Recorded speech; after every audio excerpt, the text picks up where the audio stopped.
Hello दोस्तों, स्वागत है आपका ब्रिलियंट आईक्यू में। जैसा कि आप लोगों को पता है कि हमने प्राचीन भारत की सीरीज को एक स्टार्ट कर रखा है, जिसमें हम एमसी क्यूब के सहारे कंप्लीट प्राचीन भारत को कर रहे हैं, उसकी हिस्ट्री को कंप्लीट कर रहे हैं, जिसमें हमने पाषाण काल से लेकर महाजनपद काल के एमसी क्यूब्स को कंप्लीट कर दिया है। आप उसको पीछे जाके देख सकते हैं, आपको ये बात समझ में आ जाएगी कि वो जितना मैंने कराया है वो आपके लिए सफिशिएंट है। उसके बाद आपको कुछ भी पढ़ने की ज़रूरत नहीं है। आज से जो हम स्टार्ट कर रहे हैं आधुनिक भारतीय इतिहास को स्टार्ट कर रहे हैं, और यकीन मानिए एमसी क्यूब के सहारे हम पूरे आधुनिक भारत को समझने की कोशिश करेंगे। और ये चीज़ समझेंगे कि अगर एमसी क्यूब को भी आप अच्छे से पढ़ लेते हैं और अच्छे से पूरी हिस्ट्री को समझना है तो आप लोगों को इस चैनल पे बने रहना पड़ेगा। ठीक है, तो वीडियो को लाइक और सब्सक्राइब जरूर कर दीजिएगा और लेक्चर को एंड तक देखिएगा और अपना सुझाव जरूर मुझे दीजिएगा कि और मैं इसमें क्या सुधार कर सकता हूँ। ठीक, सबसे पहले हम देख रहे हैं जो हमारा पहला स्टार्ट होगा चैप्टर, उसका नाम है यूरोपीय कंपनियों का आगमन। तो आप सबको पता है कि यूरोपीय कंपनी भारत में एक व्यापारिक कंपनी के रूप में आई थी और धीरे धीरे उसने भारत पर शासन स्थापित कर लिया। आखिर ऐसा क्या था, ऐसा कौन सा मुद्दा था कि उसने भारत पर शासन स्थापित किया? तो ये चीज 8th क्लास की जो मैंने चैप्टर नंबर 3 पढ़ाया है, उसमें आप लोगों को मैंने कंप्लीटली बताया है कि ऐसा कौन सा रीजन था कि एक व्यापारिक कंपनी ने भारत में शासन चलाना स्टार्ट कर दिया। ऐसा क्या मुद्दा रहा होगा कि उसको भारत में शासन की जरूरत पड़ी होगी। ठीक है, तो आइए अपने इस सीरीज को स्टार्ट करते हैं, जिसमें हम पहला क्वेश्चन ये देख रहे हैं, वास्को डी गामा कालीकट पर किस वर्ष आया था? वास्को डी गामा कालीकट किस वर्ष आया था? तो ये आया था 1498 एडी में। आपको बता दूं कि 1988 में Bartholomew Dias Cape of Good Hope तक पहुंचा था और उसके बाद से कोलंबस निकला था। कब? 1498 और 1492 में कोलंबस निकला था और इसने भारत की खोज के लिए कोलंबस निकला था, लेकिन इसने अमेरिका की खोज कर डाली थी। अमेरिका की खोज कर डाली थी इसने। ठीक है, नेक्स्ट क्वेश्चन देखते हैं। निम्न में से कौन सा नीला जल योजना ब्लू वाटर नीति से संबंधित है? ठीक है, ब्लू वाटर नीति से संबंधित जो था वो था द अल्मीडा। क्या था? द अल्मीडा पुर्तगाली गवर्नर था। क्या था? एक पुर्तगाली गवर्नर जो 1505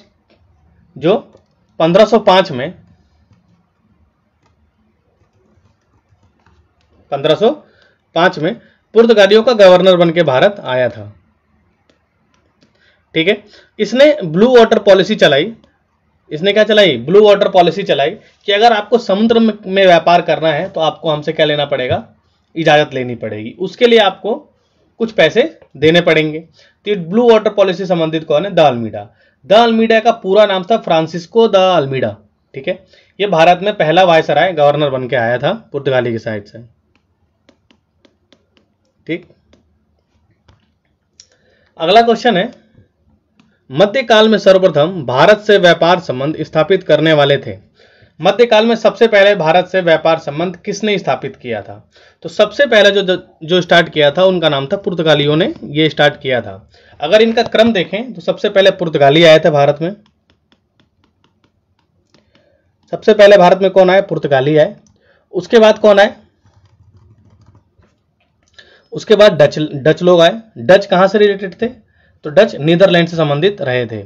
उसके बाद से भारत में अंग्रेज आए। अंग्रेजों के बाद भारत में डेन आए, डेनिसवासी आए, डेन, और उसके बाद से फ्रांसीसी आए। ठीक है, ये क्रम आपको अच्छे से ध्यान रखना है कि पहले कौन आया उसके बाद कौन आया। ठीक है, सबसे लास्ट में आने वाले थे फ्रांसीसी और सबसे पहले आने वाले थे पुर्तगाली। अगला क्वेश्चन है, वास्को डी गामा भारत कब आया था? वास्को डी गामा भारत कब आया था? तो 1498 में भारत वो आया था। भारत में कहाँ आया था वो? तो भारत में कालीकट केरल के तट पे आया था। और उस समय यहाँ का राजा कौन था? यहाँ का राजा था जोमेरिन। क्या नाम था? जोमेरिन। जोमेरिन ने वास्को द गामा की भव्य स्वागत की थी भारत आगमन पर। ठीक है, और आपसे कोई अगर ये बात पूछ दे वास्को डी गामा भारत दोबारा कब आया, सेकेंड टाइम कब आया, तो 1502 में ये भारत दूसरी बार आया था। जब वास्को डी गामा केरल के मालाबार तट से मसाले लेकर यहां से गया तो इसने यूरोप में इन मसालों के एवज में 60 गुना ज्यादा पैसे कमाए। कितने? 60 गुना ज्यादा पैसे कमाए थे। कितने पैसे कमाए थे? 60 गुना अधिक पैसे कमाए थे। और आपको एक बात और बता दूं कि वास्को डी गामा भारत में कितने टाइम तक रहा था? फर्स्ट टाइम जब आया तो कितने टाइम तक रहा था? 3 महीने। कितने दिन रहा था? 3 महीने भारत में ही रहा था। 3 महीने बाद ये पुर्तगाल वापस लौटा था। अगला क्वेश्चन है, पुर्तगाली उपनिवेश का प्रथम वायसराय भारत में कौन हुआ? मैंने आपको बताया था 1505 में कौन आया था? Francisco de Almeida. Francisco de Almeida Bharat में 1505 में आया था। ठीक है,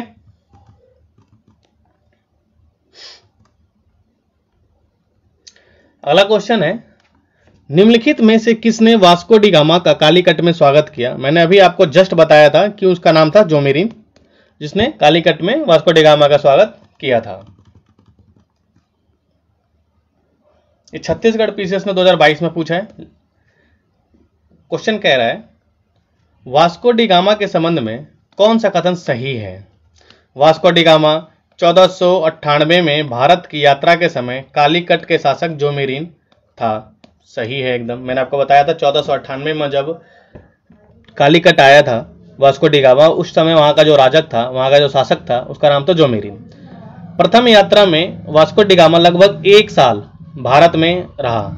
1 साल नहीं रहा था, ये 3 महीने रहा था। मैंने आपको पीछे बताया था, ये 1 साल नहीं 3 महीने रहा था। यानी दूसरा ऑप्शन क्या हो गया? गलत। वास्को डी गामा ने पुनः 1501 में भारत की यात्रा की।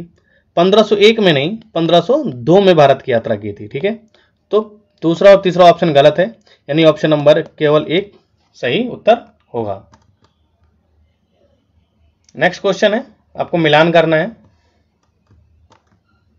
क्या करना है आपको? मिलान करना है। तो कह रहा है, अल्फांसो डी अल्बुकर्क, जो अल्बुकर्क था, आपको बता दूं मैं, अल्बुकर्क को पुर्तगालियों का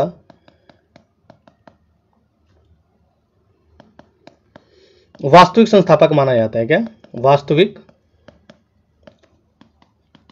संस्थापक माना जाता है। किसको? अल्बुकर्क ने। इसने 1510 में बीजापुर के राजा से गोवा को छीना था। किसको? गोवा को छीना था। तो ये आपसे कह रहा है अल्फांसो दी अल्बुकर्क का संबंध 1510 में गोवा के आधिपत्य से था। फिर आपसे कह रहा है नीनो डा कुन्हा का संबंध किससे रहा था? तो जो नीनो दा कुन्हा का संबंध रहा था वो पुर्तगाली हेडक्वार्टर का कोचीन से गोवा में बदला जाना।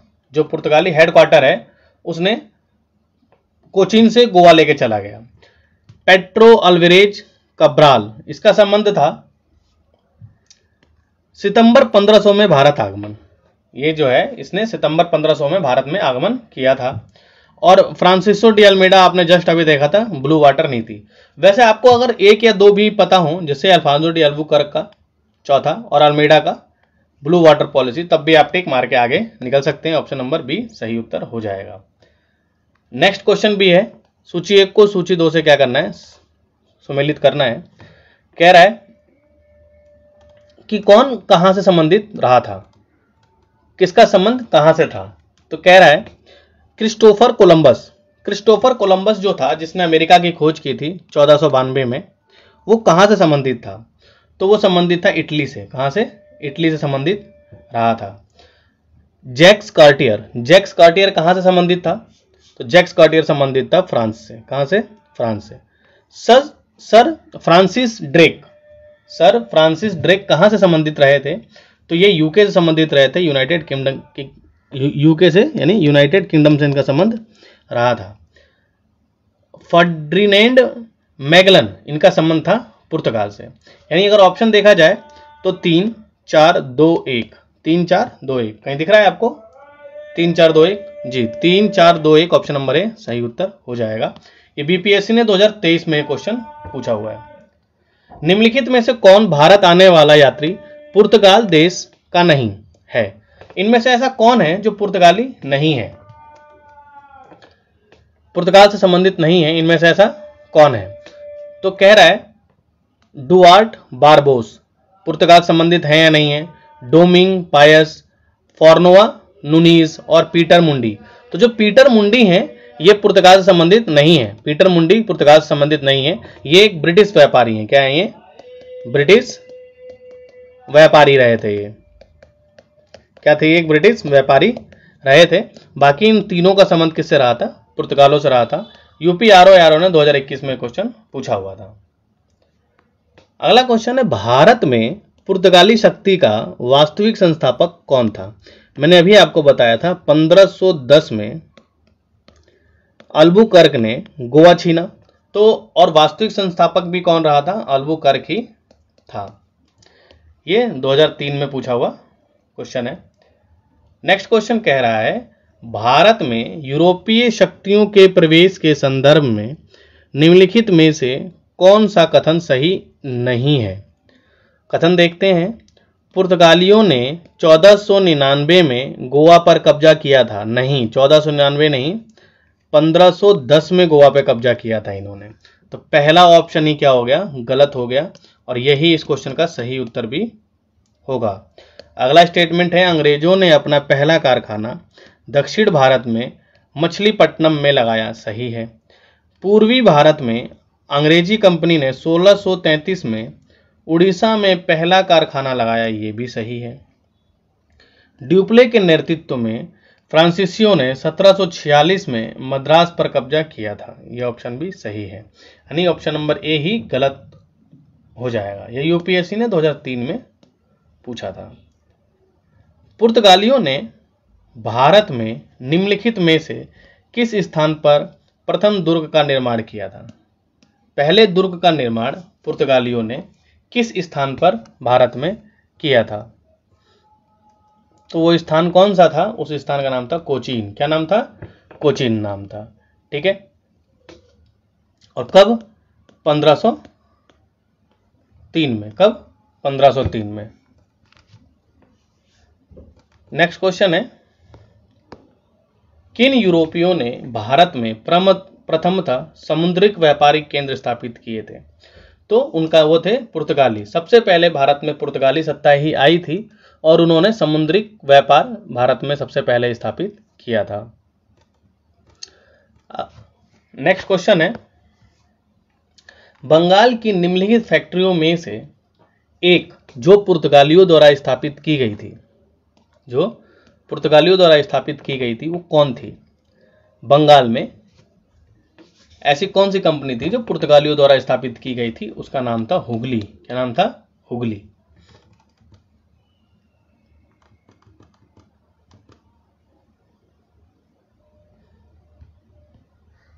अगला क्वेश्चन है पौंडीचेरी वर्तमान पुदुचेरी के संदर्भ में निम्नलिखित कथनों पर विचार कीजिए। पुदुचेरी पर कब्जा करने वाले पहली यूरोपीय शक्ति पुर्तगाली थे। पौंडीचेरी पर कब्जा करने वाले पहली यूरोपीय शक्ति पुर्तगाली थे। ये स्टेटमेंट बिल्कुल सही है कि पौंडीचेरी पे किस यूरोपियों ने सबसे पहले कब्जा किया था? उनका नाम था पुर्तगाली। पौंडीचेरी पर कब्जा करने वाली दूसरी यूरोपीय शक्ति फ्रांसीसी थे? बिल्कुल नहीं, दूसरी यूरोप शक्ति फ्रांसीसी नहीं थे। ठीक है। इसके बाद यूरोपियों के बाद डेन्स कंपनी थी उसने, और उसके बाद से डचों ने इस पे क्या किया था? अधिकार कायम किया था। पहले पुर्तगाली, फिर डेच, फिर डच।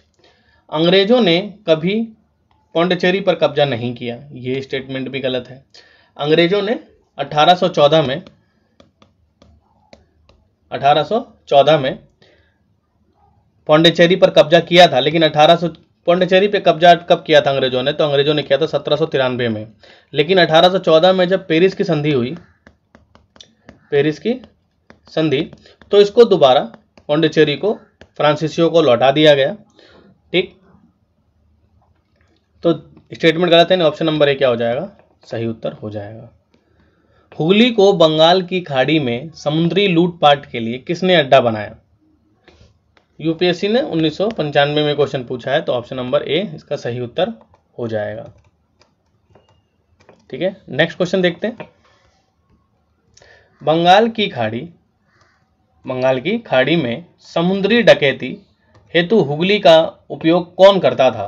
क्वेश्चन देखिए कहां, यूपीएससी ने इसे पूछा है 1995 में और बीपीएससी ने इसे पूछा है 2019 में। कितना अंतर है? अगर आप इस क्वेश्चन को रिपीट करें तो क्या आपसे ये क्वेश्चन छूटेगा? बिल्कुल नहीं छूटेगा। किसने किया था? पुर्तगालियों ने किया था। अगला क्वेश्चन है, निम्नलिखित में से कौन कलकत्ता का संस्थापक रहा था? कलकत्ता का संस्थापक कौन रहा था? तो जॉब चार्नक को कलकत्ता का संस्थापक मानते हैं, लेकिन मैं आपको बता दूं 2003 की एक खबर है, 2003 की एक खबर है जिसमें कोलकाता उच्च न्यायालय ने यानी हाई कोर्ट ने ये कहा था कि ये जो कलकत्ता है ये जॉब चार्नक से पहले से ही अस्तित्व में रहा था, इसलिए यह मानना ठीक नहीं है कि जॉब चार्नक ने कलकत्ता की स्थापना की थी। ठीक है, और कलकत्ता का स्थापना दिवस कब मनाया जाता है? कलकत्ता का स्थापना दिवस मनाया जाता है 24 अगस्त 1690। इसका फाउंडेशन डे है। कलकत्ता किसने बसाया? Same question repeated. किसने? जॉब चार्नक ने।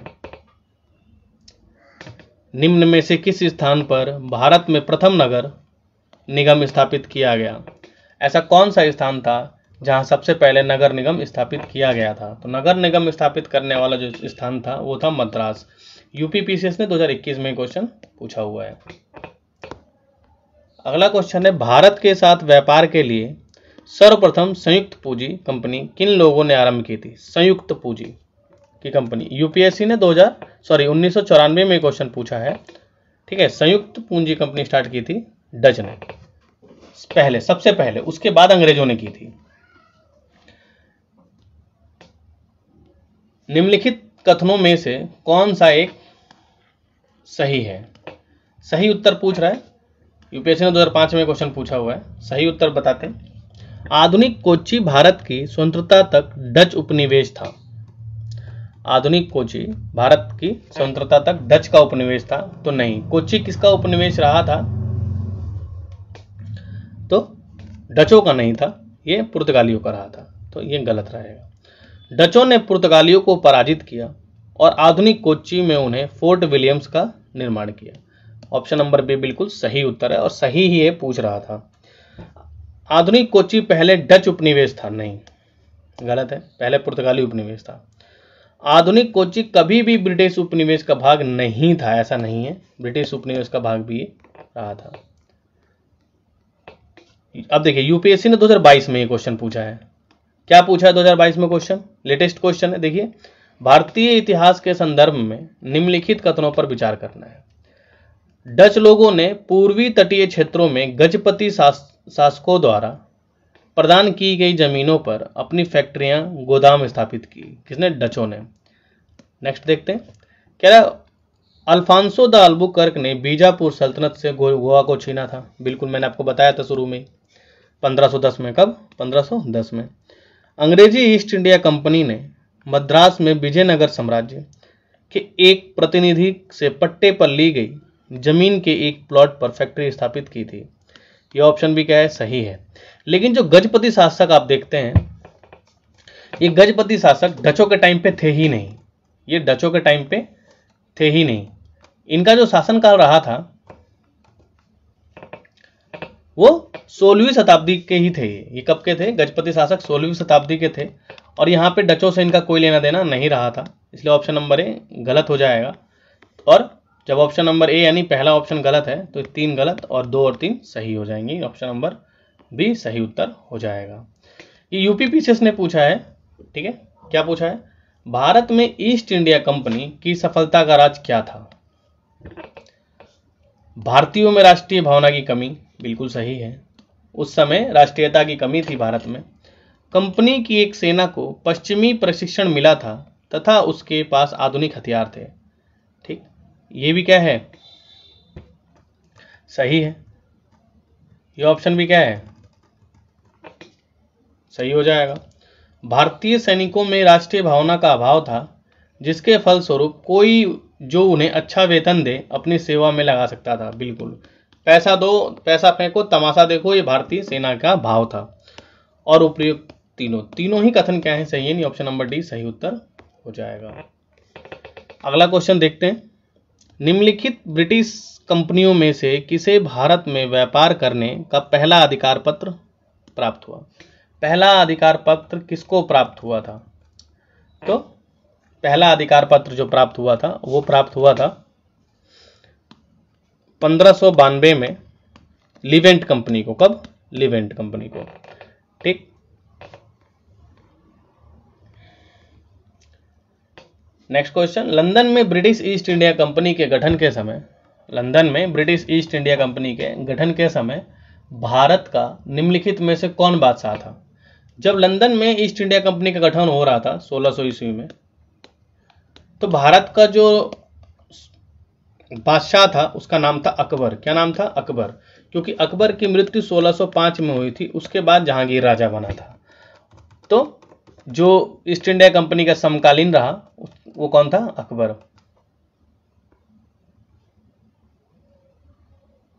ईस्ट इंडिया कंपनी का पूरा नाम आप लोग जानते हैं क्या था?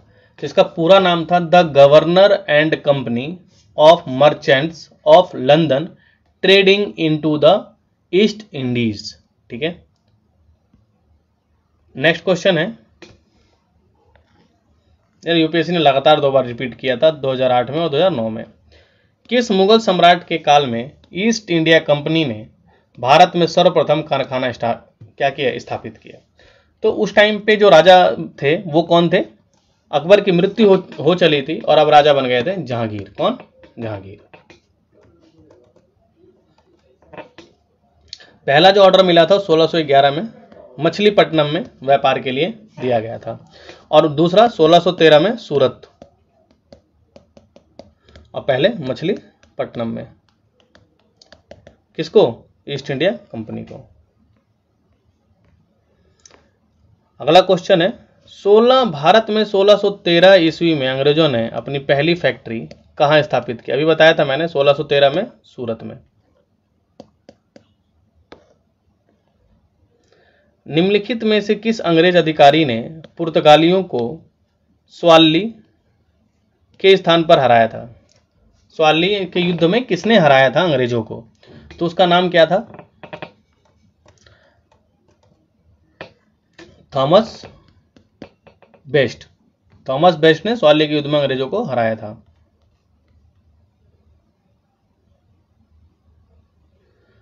पुर्तगालियों को हराया था। कैप्टन हॉकिंस के संदर्भ में निम्नलिखित कथनों में से कौन सा सही है? वह 1611 में जेम्स प्रथम के दूत के रूप में भारत आया। वह तुर्की भाषा का बहुत अच्छा ज्ञाता था। जेम्स प्रथम की अगर बात करते हैं तो वो 1611 में क्या मुगल दरबार में आया था?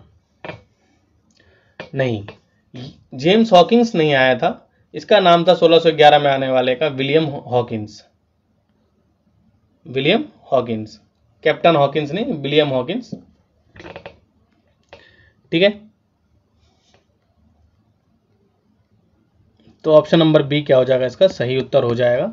वह तुर्की भाषा का बहुत अच्छा जानकार था।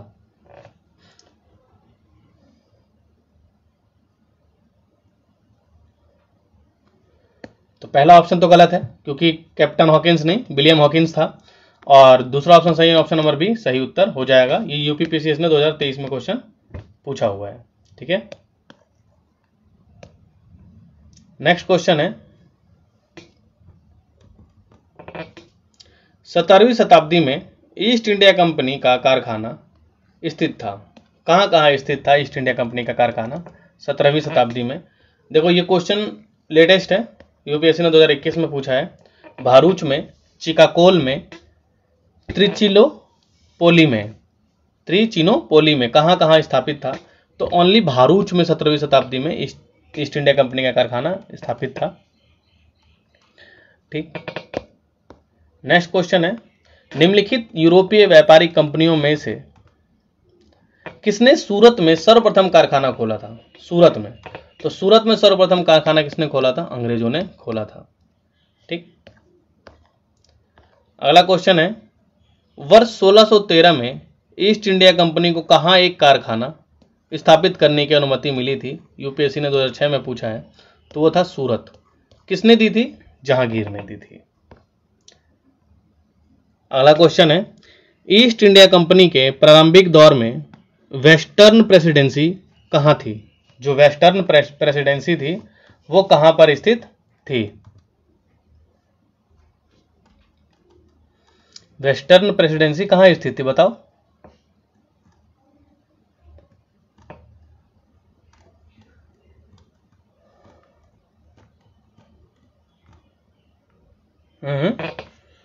सूरत में। कहा? सूरत में। अगला क्वेश्चन है, ईस्ट इंडिया कंपनी ने मुंबई किससे लिया था? मुंबई दहेज में मिला था ईस्ट इंडिया कंपनी को।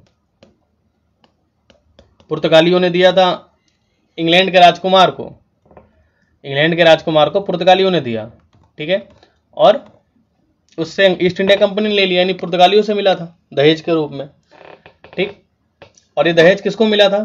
चार्ल्स तृतीय को, चार्ल्स सेकंड को मुंबई दहेज में मिला था पुर्तगालियों द्वारा। और वो जो पुर्तगाली रानी थी जिससे चार्ल्स द्वितीय का विवाह हुआ था, उसका नाम था कैथरीन। क्या नाम था? कैथरीन। जब चार्ल्स की कैथरीन से शादी हुई तो पुर्तगालियों ने मुंबई ही दे दी दहेज के रूप में। वाह। ईस्ट इंडिया कंपनी के किस अंग्रेज गवर्नर को औरंगजेब द्वारा भारत से निष्कासित किया गया? औरंगजेब द्वारा भारत से निष्कासित किया गया, वो गवर्नर जनरल कौन था? वो गवर्नर कौन था ईस्ट इंडिया कंपनी का? तो उसका नाम था sir John Childs. Next question है, निम्नलिखित में से प्रथम कर्नाटक युद्ध का कौन सा तत्कालिक कारण था? प्रथम कर्नाटक युद्ध का तत्कालिक कारण क्या था? अंग्रेज और फ्रांसीसियों के बीच प्रतिद्वंदता, ऑस्ट्रिया की गद्दी पर जंग, कर्नाटक की गद्दी का मसला, अंग्रेजों द्वारा फ्रांसीसी जहाजों का अधिकरण। अंग्रेजों द्वारा फ्रांसीसी जहाजों का अधिकरण कर लिया गया था, जिसके कारण प्रथम कर्नाटक युद्ध होना पॉसिबल हो चला था। कर्नाटक युद्ध किन किन के मध्य लड़ा गया? कर्नाटक युद्ध किस किस के मध्य लड़ा गया? तो लड़ा गया अंग्रेज और फ्रांसीसी। आप एक बात नोटिस कर रहे होंगे, जब आप पीवाईक्यू को एनालिसिस करते हैं, क्वेश्चंस लगभग सेम नहीं आते, लेकिन थीम एकदम सेम होती है। थीम क्या होती है? सेम। क्वेश्चन एक ही जगह से बनते हैं, बस घुमा दिया जाता है उसे, ताकि आपको ऐसा ना लगे कि सेम क्वेश्चन रिपीट हुआ है। ठीक है, आप देख सकते हैं यहाँ पे प्रथम कर्नाटक युद्ध जो है वो एक्सला सेपल की संधि के साथ खत्म हुआ, और जो द्वितीय कर्नाटक युद्ध है वो अनिर्णायक रहा। तृतीय कर्नाटक युद्ध पेरिस की संधि के साथ खत्म हुआ, जो मैंने आपको बताया था 1813 में। पौंडीचेरी किसको दे दी गई थी? अंग्रेजों को।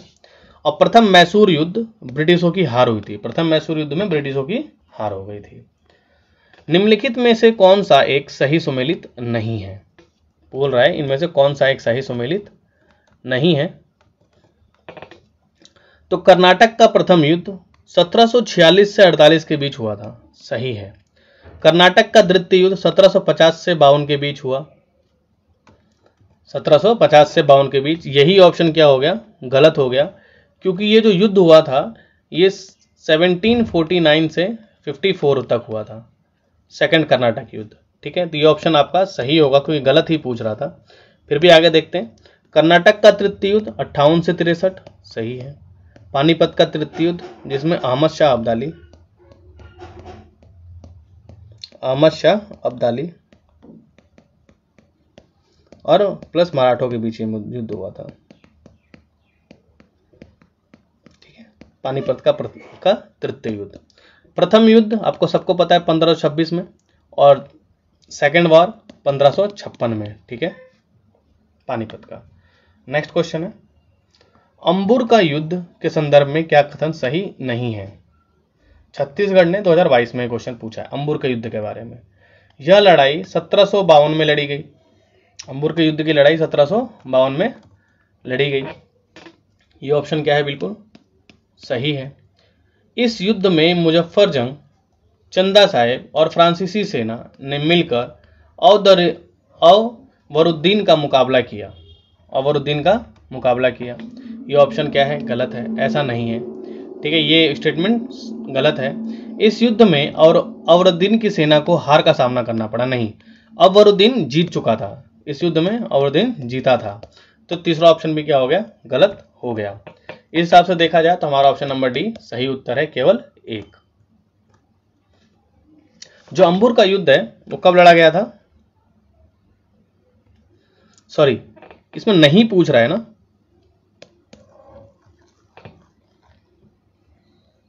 तो अंबुर का युद्ध जो हुआ था, अंबुर का युद्ध हुआ था 1752 में, नहीं 1749 में। कब हुआ था, 1749 में युद्ध हुआ था। नहीं, पहला ऑप्शन गलत हो गया।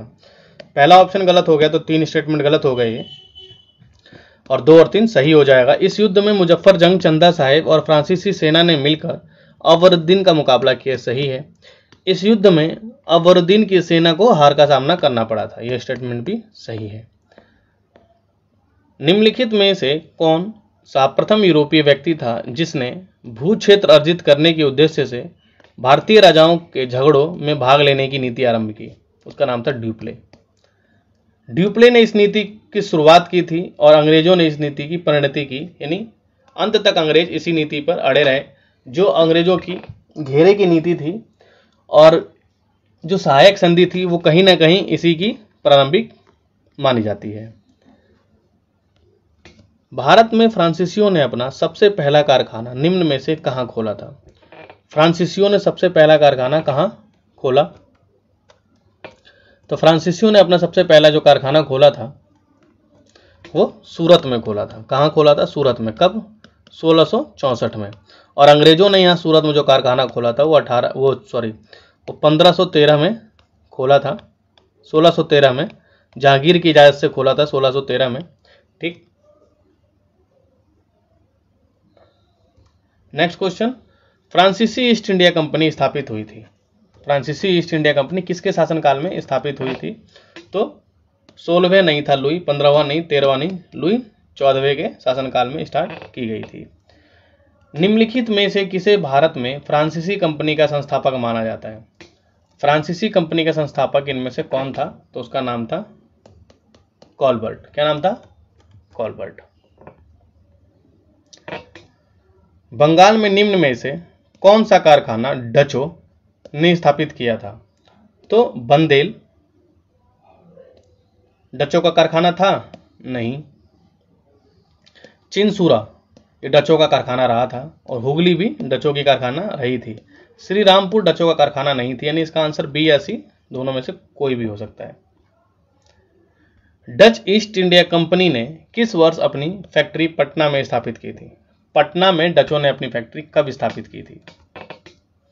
तो 1632 में पटना में स्थापित की थी। 2019 में बीपीएससी ने क्वेश्चन पूछा हुआ है कि पटना में डचों ने अपनी फैक्ट्री कब स्थापित की थी। अगला क्वेश्चन है, ईस्ट इंडिया कंपनी ने किस वर्ष पटना में अपना कारखाना स्थापित किया था? क्वेश्चन रिपीटेड है आपकी, 2019 में यहां पूछा गया और 2023 में दोबारा यहां पूछा गया। कब किया था? 1632 ईस्वी में। कब किया गया? 1632 में। नेक्स्ट क्वेश्चन है, डच कारखाने और उनके स्थापना के वर्ष का मिलान करना है। ऐसा क्वेश्चन आप छोड़ सकते हैं क्योंकि ज्यादा फैक्चुअल क्वेश्चन हो गया ये, ठीक है, लेकिन फिर मैं आपको करा देता हूं इसको। बिमलीपट्टनम इसकी जो स्थापना का वर्ष है वो 1641 है। कराईकल के स्थापना का वर्ष 1645। कोचीन के स्थापना का वर्ष है 1663। और सिंचुरा के जो स्थापना का वर्ष है वो है 1653। इस हिसाब से अब देखें तो 3-2-4-1 कहीं दिख रहा है आपको? 3-2-4-1 छत्तीसगढ़ ने 2022 में क्वेश्चन पूछा हुआ था। नेक्स्ट क्वेश्चन है, निम्न यूरोपीय शक्तियों ने भारतीय व्यापार में समय समय पर प्रवेश किया। उसका क्या करना है, क्रम से उसको लगाना है। कैसे लगाना है, क्रम से लगाना है। तो मैंने आपको क्रम बताया था, सबसे पहले पुर्तगाली आए थे। सबसे पहले कौन आए थे, पुर्तगाली। तो मुझे एक ही ऑप्शन में क्या दिख रहा है, ये ऑप्शन नंबर 4 दिख रहा है, तो ये मेरा सही हो जाएगा। लेकिन पुर्तगालियों के बाद आए डच, डचों के बाद आए अंग्रेज, और अंग्रेजों के बाद फ्रांसीसी, यानी 4 2 1 3। नेक्स्ट क्वेश्चन है, सूची 1 दी गई है, सूची 2 दी गई है, और इसका मिलान कराना है। क्या कराना है, मिलान। तो पौंडीचेरी किसके पास थी, पौंडीचेरी किसके पास रही, फ्रेंच के पास, यानी फ्रांसीसियों के पास। गोवा, गोवा किसके अधिकार क्षेत्र में थी, 1510 में बीजापुर के राजा से अल्बुकर्क ने ये ले लिया था, पुर्तगीज। ट्रान के बार किसके पास थी, डेनिसों के पास। किसके पास, डेनिस। और सद्रास किसके पास थी, डचों के पास। यानी इस हिसाब से देखा जाए तो 2 3 4 1 ये सही उत्तर हो जाएगा। कहीं दिख रहा है आपको 2 3 4 1? जी बिल्कुल, ऑप्शन नंबर ए। उस क्षेत्र की पहचान करें जहां से यूरोप वासियों को सर्वोत्तम सोरा और अफीम प्राप्त हुआ। सबसे ज्यादा सोरा और अफीम जो यूरोपियों थे उनको कहां से प्राप्त हुआ, तो मैं आपको बता दूं कि जो बिहार है, बिहार सोरा और अफीम का असीम बड़ा क्षेत्र था। तो ये कहां से प्राप्त हुआ, बिहार से। अंग्रेजी शासनकाल में भारत का कौन सा क्षेत्र अफीम उत्पादन हेतु प्रसिद्ध था। क्वेश्चन देखिए, घुमाया और रिपीट किया, बिहार। निम्नलिखित यूरोपियों में से कौन सा एक स्वतंत्रता पूर्व भारत में व्यापारी के रूप में सबसे अंत में आए। सबसे अंत में आए थे फ्रांसीसी। कब कौन आए थे, फ्रांसीसी सबसे अंत में आए थे। लेकिन इन्होंने अंग्रेजों के साथ जो युद्ध लड़े वो भारतीय इतिहास में दर्ज हुए और काफी प्रतिद्वंदी रहे ये अंग्रेजों के, ठीक है, सबसे एंड में आके। निम्नलिखित में से किन स्थानों पर डचों ने व्यापारिक अड्डे स्थापित किए थे। नागपट्टनम, चिंसूरा, मछलीपट्टनम, सूरत, भारूच, आगरा, कोचीन, अहमदाबाद, पटना। उपयुक्त में से सही, उपयुक्त में से सभी स्थानों पर जो डच थे उन्होंने अपने व्यापारिक अड्डे स्थापित किए थे। ठीक है, अगला क्वेश्चन देखते हैं। कह रहा है, किसने ईस्ट इंडिया कंपनी के बारे में यह टिप्पणी की कि कंपनी एक असंगति है, परंतु वह उस व्यवस्था का भाग है जहां सब कुछ असंगत है। ये टिप्पणी किसने की थी, ये टिप्पणी की थी टीबी मैकाले ने। किसने, टीबी मैकाले ने ये टिप्पणी की थी। और यही है आईपीसी, मैकाले ही लेके आए थे। इंडियन पिनल कोड किसका है, मैकाले की देन है। ठीक है, इन्हें भारतीय मनु की संज्ञा दी जाती है। किसकी, भारतीय मनु की संज्ञा दी जाती है। एक्सला सेपिल 1748 की संधि के संदर्भ में निम्नलिखित में से कौन सा सही है। यूपीपीएससी ने 2020 में क्वेश्चन पूछा है। प्रथम कर्नाटक युद्ध की समाप्ति, अंग्रेजों को मद्रास पुनः प्राप्त हुआ। ठीक है, तो जो दोनों ऑप्शन है ये बिल्कुल सही है। एक्सला सेपिल की संधि पहले कर्नाटक युद्ध में की गई थी। नेक्स्ट क्वेश्चन है, भारत में अंग्रेजों की सफलता तथा फ्रांसीसियों की असफलता के कारण के संदर्भ में निम्नलिखित में से कौन सा सही है। कह रहा है, अंग्रेजों को बंगाल विजय से अपार धन शक्ति का मिलना। बिल्कुल सही। क्लास 8 की जो हमने एनसीईआरटी खत्म कराई है उसमें हम लोग को बताया है आपको कि कैसे अंग्रेजों ने बंगाल पे क्या किया, अधिग्रहण किया, और वहां से कैसे उन्होंने राजस्व की ज्यादा से ज्यादा उगाही की और उससे उनकी शक्ति का विस्तार कैसे हुआ। ठीक है, नेक्स्ट क्वेश्चन है, अंग्रेजों की बेहतर नौसैनिक ताकत। अंग्रेजों की बेहतर नौसैनिक ताकत, ये दोनों ही ऐसे तथ्य थे जिन्होंने अंग्रेजों को फ्रांसीसियों पर विजय दिलाई थी। तो ऑप्शन नंबर सी इसका क्या होगा, सही उत्तर हो जाएगा। यहां आपका यूरोपीय कंपनी का भारत में आगमन कंप्लीटली खत्म होता है। आपको इसके बाद कुछ भी करने की जरूरत नहीं है। इसको आप 1 बार 2 बार 3 बार जितनी बार चाहें देख सकते हैं और जो आपको समझ में ना आए उसका नोट्स बना सकते हैं। ठीक है, आपका जो अगला टॉपिक होगा उसका नाम है ईस्ट इंडिया कंपनी और बंगाल के नवाब, जो बहुत इंपॉर्टेंट चैप्टर है। ठीक है, तो आप चैनल को लाइक और सब्सक्राइब कर दीजिएगा ताकि आपको इसका समय समय पर बेनिफिट मिलता रहे। ठीक है, धन्यवाद। मिलते हैं आपसे अगले लेक्चर में, तब तक के लिए नमस्कार।